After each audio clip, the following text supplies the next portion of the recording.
people know you follow Jesus? Well, how did Jesus say everyone would know you are a disciple? Jesus said, love each other.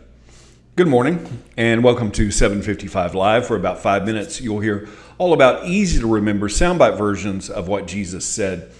And the point is to help you experience life to the fullest, the Jesus way.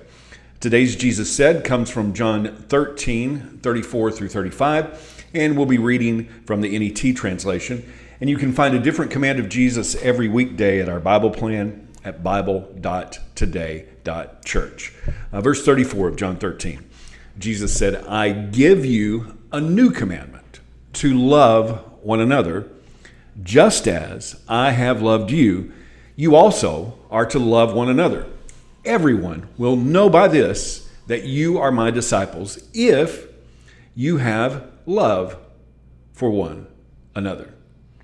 Jesus said he was giving a new command. And this command to love one another is in the New Testament at least 16 times. And it seems so simple.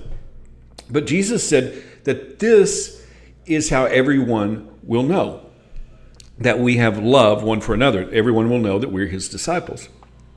But it's more than that, because he said that we should love one another as he loved us. Now, how did Jesus love those first disciples? How did he love Judas, who was a thief, and he was going to betray him? Well, Jesus washed his feet and served him. How did Jesus love Simon Peter, who denied him and ran away from him? He told Simon Peter, feed my sheep. How did Jesus love Thomas, who doubted him when everyone else believed? That's the example of love that Jesus said we must show one another. And he said very specifically that by that kind of love, everyone would know that we are his disciples. Now, you would think, with our society today, that Jesus commanded us to compare one another, or that we would be known by our condemnation of each other, or by expecting others to live up to our expectations or our standards of how they should treat us. And I think one way that we can figure out if we're on the right path or not is to ask the question, who is the main subject of most of my conversations? Who's the main subject of those that we hang around with? Is it I? How they treated me? You know, Jesus asked, how can I help you? Not, what can you do for me?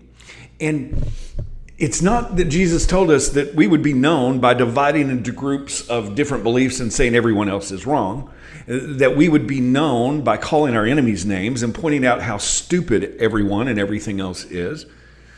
No, he said that we would be known by our unselfish, sacrificial love for one another. So why do we even wonder why the world thinks that we don't have anything to offer? And think about this. If we aren't known for our love for each other, how can those outside of our circle think that we could possibly love them? Now, where we are right now, Jesus predicted in Matthew 24, 10 through 14, he said, speaking of the end times, then many will be led into sin and they will betray one another and hate one another. And many false prophets will appear and deceive many. And because lawlessness will increase so much, the love of many will grow cold. Now, before we go to verse 13, what's happening in the world today, even among Christians, shouldn't be a surprise. People are betraying one another, hating one another.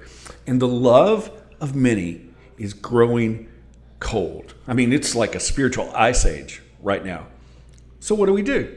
Well, Jesus tells us, verse 13, but the person who endures to the end will be saved, and this gospel or good news of the kingdom will be preached throughout the whole inhabited earth as a testimony to all the nations, and then the end will come. And part of that testimony to everyone is that we love one another.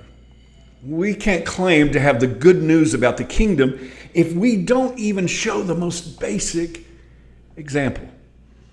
Jesus gave us what should be the proof that we are his disciples by our love one for another.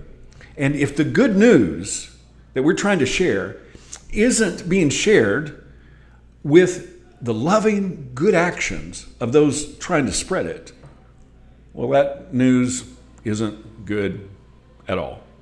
Jesus said, love each other. How can you put that into action today? Thank you so much for listening. If this is meaningful to you, it really does mean a lot when you like it, when you share it, when you comment.